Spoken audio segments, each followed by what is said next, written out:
La ville de Caen a elle aussi organisé dans l'urgence un casting le 10 mai prochain.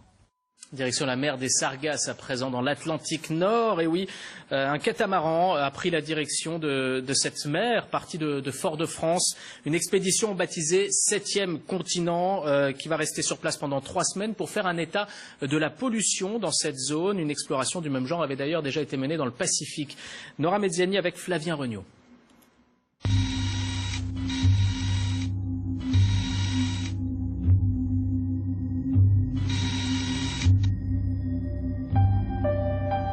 C'est un continent qui n'existe sur aucune carte du globe. Et pourtant, il est bien là, sournois comme du sable mouvant dans l'immensité de l'océan. L'explorateur français Patrick Dexon a déjà approché cette immensité de plastique, 6 fois grande comme la France et profonde d'au moins 30 mètres, en plein cœur du Pacifique. Cette fois, l'ancien pompier guyanais veut tirer la sonnette d'alarme dans l'Atlantique Nord, là où se formerait une autre poubelle flottante.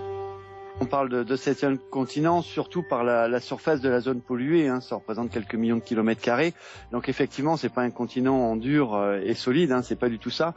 Pour faire un parallèle avec le milieu terrestre, un exemple que je prends, c'est que si on longe une petite départementale où il y a pas mal de déchets sur le bord de la route, ben forcément, au fur et à mesure qu'on roule, on compte ces déchets. Et là, c'est un petit peu le même processus en mer. Hein. Voici les 5 gyres, sorte de tourbillons marins sans vagues dans lesquels s'agglutinent les déchets.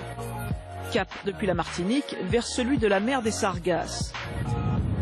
L'équipage de 9 personnes, navigateurs et scientifiques, du CNRS, de l'Agence spatiale française et de l'institution Mercator Océan, localiseront et analyseront pendant plusieurs semaines la pollution de l'eau et son impact sur la chaîne alimentaire. Il y a même du caoutchouc là.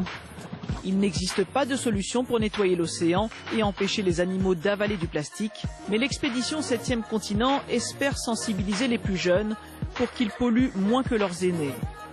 80% de ces déchets flottants sur nos mers viennent de la Terre. C'est peut-être le moment de se réveiller. Allez, on fait une courte pause dans quelques instants. On va évoquer cette stratégie de François Hollande pour essayer de reconquérir l'opinion alors qu'il célèbre aujourd'hui ses 2 ans.